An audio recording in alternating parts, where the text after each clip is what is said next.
കാസർഗോഡ് ജില്ലയിലെ നേതാക്കളിൽ ബാലകൃഷ്ണൻ പെരിയ വ്യത്യസ്തനാവുകയാണ്. അതായത് സംസ്ഥാനത്ത് കാസർഗോഡ് ജില്ലയ്ക്ക് മാത്രമുള്ള ഒരു പ്രത്യേകതയുണ്ട്. എല്ലാ ജാഥകളും അവിടെ നിന്നാണ് തുടങ്ങുന്നത്. അന്നേ ദിവസം ആ നാട്ടിൽ പോയി നേതാക്കൾ നിറയും. അത് കഴിഞ്ഞാൽ ഒരു നേതാവും ഒരു മന്ത്രിയും അങ്ങോട്ട് തിരിഞ്ഞു നോക്കാറുമില്ല. ഒരുപാട് പ്രശ്നങ്ങളിൽപ്പെട്ട് നട്ടം തിരിയുന്ന കാസർഗോഡിന്റെ പ്രശ്നങ്ങൾ പറയാൻ ഒരു ജനപ്രതിനിധിയും ഇല്ല എന്നുള്ളതാണ് സത്യം. അതുകൊണ്ട് തന്നെ ഒരു പ്രശ്നങ്ങൾക്കും പരിഹാരവും കാസർഗോട്ടുകാർക്കില്ല. അത് ഏറ്റവും വലിയ പ്രശ്നം എന്നുള്ളത് ആരോഗ്യ മേഖലയുടേതാണ്. എൻഡോസൾഫാൻ എന്ന ലോകം തന്നെ ഞെട്ടിവിറച്ച കൊടും വിഷം അടിച്ചതിലെ ദുരന്തബാധിതർ ആയിരക്കണക്കിന് പേർ ജീവച്ഛവമായി കിടക്കുന്ന കാസർഗോട്ട് ഒരു ആശുപത്രി പോലും സർക്കാർ മര്യാദക്ക് കൊടുക്കുന്നില്ല എന്നുള്ളതിന്റെ പിന്നിൽ വലിയ ദുരൂഹതയാണുള്ളത്. മംഗലാപുരത്തെ ആശുപത്രി ലോബികളുടെ കയ്യാളായി പ്രവർത്തിക്കുന്ന കാസർകോട്ടെ CPM-കാർ കാസർഗോട്ട് വരുന്ന എല്ലാ ആശുപത്രികളെയും തകർക്കുകയാണ്. അതിന് നമ്മൾ അധികം ഉദാഹരണങ്ങൾ തേടിപ്പോകേണ്ട ആവശ്യവുമില്ല. ഉമ്മൻചാണ്ടി അനുവദിച്ചു നൽകിയ കാസർകോട്ടെ മെഡിക്കൽ കോളേജിൽ 10 വർഷം എങ്ങനെയുണ്ട് എന്ന് ചോദിച്ചാൽ അതുപോലെ അല്ലെങ്കിൽ അതിനേക്കാളും ദയനീയമായി തുടരുകയാണ്. അടച്ചിട്ടിരിക്കുന്ന ആശുപത്രി കെട്ടിടത്തിൽ പകുതി മുറികളും പ്രാവുകളും പകുതി മുറികളിൽ പ്രേതങ്ങളുമാണ് ഇപ്പോൾ താമസം. അതടക്കമുള്ള അവഗണനയും കാസർഗോഡിനെ എയിംസ് തരാമെന്ന് പറഞ്ഞ് പറ്റിച്ച അധികാരികളെയും തുറന്നു കാട്ടുകയാണ് കോൺഗ്രസ് നേതാവായ ബാലകൃഷ്ണ പെരിയ. ആരോഗ്യം നഷ്ടപ്പെട്ട കാസർഗോഡിന്റെ ആവശ്യങ്ങൾ പുതുയുഗ യാത്രയിൽ അക്കമിട്ട് എണ്ണി പറയുന്ന ബാലകൃഷ്ണ പെരിയ കൊളുത്തുവിട്ടിരിക്കുന്നത് ആ നാടിന്റെ വികാരമാണ്. ഇനിയും നോക്കി നിൽക്കാൻ കാസർഗോട്ടുകാർക്കാകില്ല എന്നും കാസർഗോഡിന്റെ അപമാനിച്ച സർക്കാരുകൾക്ക് ഈ മണ്ണിൽ നിന്ന് തന്നെ തിരിച്ചടി നൽകുമെന്ന് പ്രഖ്യാപിക്കുന്ന ബാലകൃഷ്ണ പെരിയയ്ക്ക് കിട്ടിയിരിക്കുന്നത് അഭൂതപൂർവമായ പിന്തുണയാണ്.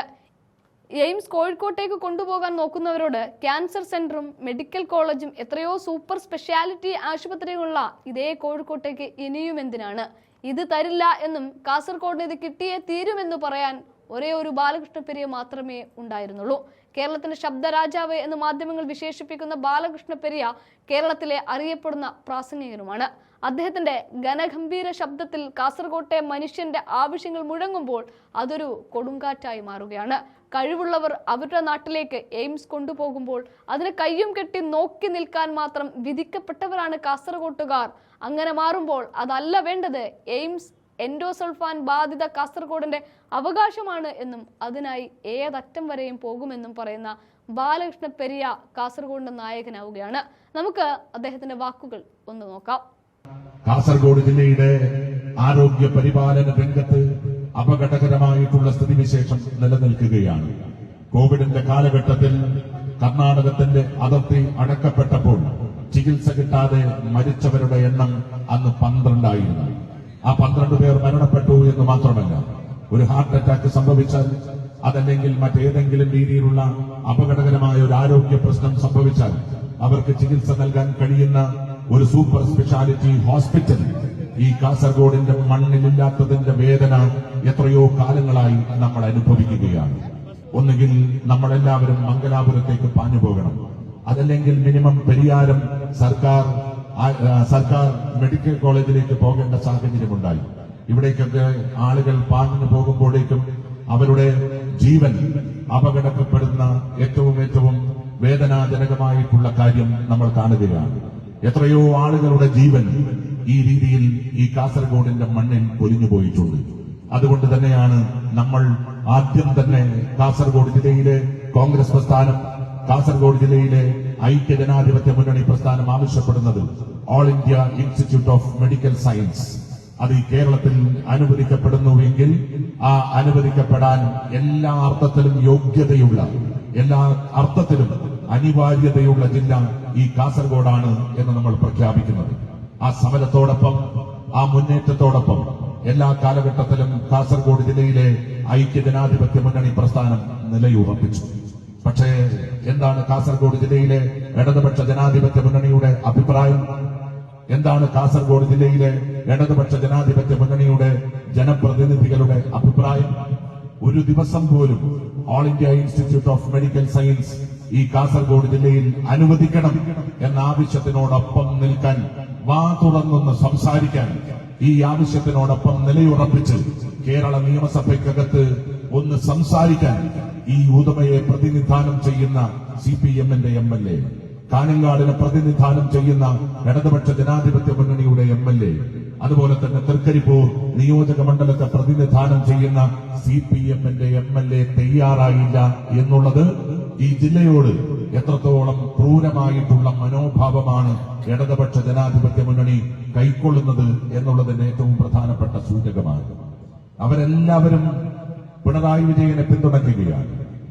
അവരെല്ലാവരും മരുമകനായിട്ടുള്ള മുഹമ്മദ് റിയാസിനെ പിന്തുണയ്ക്കുകയാണ്. കാരണം രണ്ടുപേരും ആവശ്യപ്പെടുന്നത് കോഴിക്കോട് ജില്ലയിൽ ഈ ആശുപത്രി വരണം എന്നാണ്. പക്ഷേ നമ്മൾ കോഴിക്കോട്ട് എയിംസ് വരുന്നതിനെതിരല്ല. പക്ഷേ കോഴിക്കോട് നിലയുറപ്പിച്ചിട്ടുള്ള എത്രയോ മഹത്തായിട്ടുള്ള ആരോഗ്യ പരിപാലന രംഗത്തെ സ്ഥാപനങ്ങളുണ്ട്. ഏറ്റവും വലിയ ക്യാൻസർ ആശുപത്രി കേരളത്തിലെ ഏറ്റവും പ്രധാനപ്പെട്ട രാഷ്ട്രീയ നായകനായിട്ടുള്ള MVR-ന്റെ പേരിൽ നിലനിൽക്കുന്നത് കോഴിക്കോട്ടാണ്. ഏറ്റവും സമ്മോഹനമായിട്ടുള്ള medical college Calicut medical college സ്ഥിതി ചെയ്യുന്നത് ഈ കോഴിക്കോട്ടാണ്. സ്വകാര്യ മേഖലയിലെ നിരവധിയായിട്ടുള്ള ആശുപത്രികൾ, ബേബി മെമ്മോറിയൽ ആശുപത്രിയായാലും എയിംസ് ആയാലും ആസ്റ്റർ ഉൾപ്പെടെയുള്ള ആശുപത്രികളായാലും ഇതെല്ലാം സ്ഥിതി ചെയ്യുന്നത് കോഴിക്കോട്ടാണ്.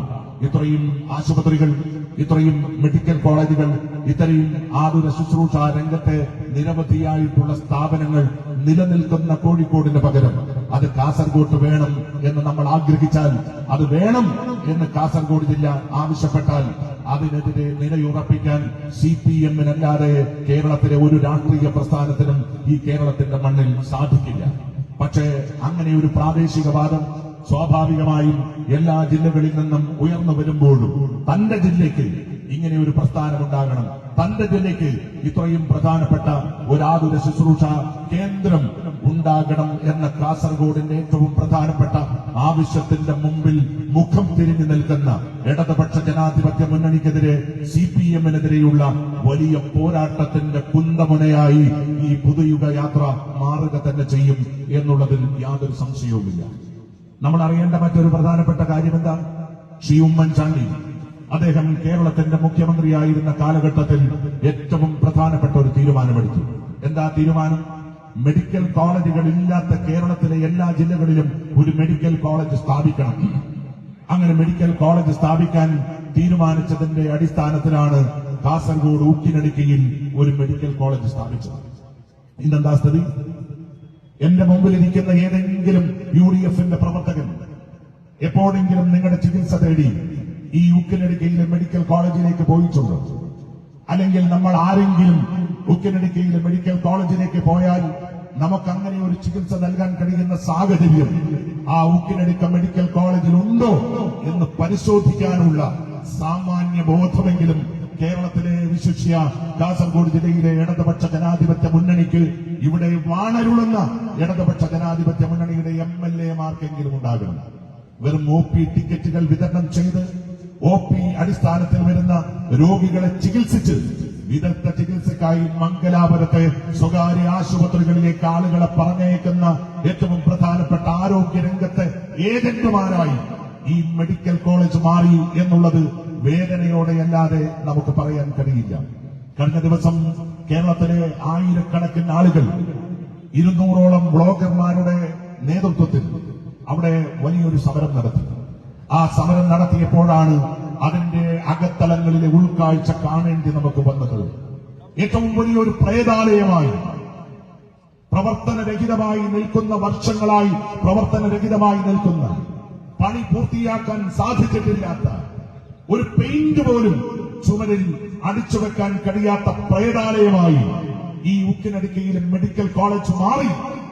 ആ ഉക്കിനടുക്ക മെഡിക്കൽ കോളേജിൽ അഡ്മിഷൻ നേടിയ നിരവധി വിദ്യാർത്ഥികൾ, മെഡിക്കൽ രംഗത്ത് അഡ്മിഷൻ നേടിയ നിരവധി വിദ്യാർത്ഥികൾ, ആ വിദ്യാർത്ഥികൾക്ക് പഠിക്കാൻ ആവശ്യമായിട്ടുള്ള ലബോറട്ടറി, പഠിക്കാൻ ആവശ്യമായിട്ടുള്ള സൗകര്യം, അതൊന്നുമില്ലാതെ വിദ്യാർത്ഥികൾ ഉടലുകയാണ്. നമ്മൾ ആലോചിക്കണം, ലോകത്തിന്റെ ഏറ്റവും വലിയ വിദ്യാഭ്യാസ സമ്പ്രദായം സമ്മാനിച്ച കേരളം, കേരളത്തിലെ ഏറ്റവും വലിയ വിദ്യാഭ്യാസ വിദഗ്ധന്മാർ ലോകത്തെ ആകെ കയ്യിലെടുത്ത് അമ്മാനമാടുന്ന ഒരു സംസ്ഥാനം കേരളം, ലോകം മുഴുവൻ സംഭാവന ചെയ്ത മാലാഖമാരായി പ്രവർത്തിക്കുന്ന ലക്ഷക്കണക്കിന് നഴ്സുമാർക്ക് ജന്മം നൽകിയ കേരളം, ആ കേരളത്തിലെ ഒരു മെഡിക്കൽ കോളേജുകളിൽ പഠിക്കാൻ വിദ്യാർത്ഥികൾ പോകുമ്പോ അവർക്ക് പഠിക്കാൻ സൗകര്യമില്ലാതെ അവരെല്ലാവരും താലൂക്ക് ആശുപത്രിയിൽ വന്ന് അവരുടെ പഠനം പൂർത്തിയാക്കേണ്ട ഗതികേടിന്റെ പേരാണ് ഊക്കിനടുക്കയിലെ മെഡിക്കൽ കോളേജ് എങ്കിൽ ആ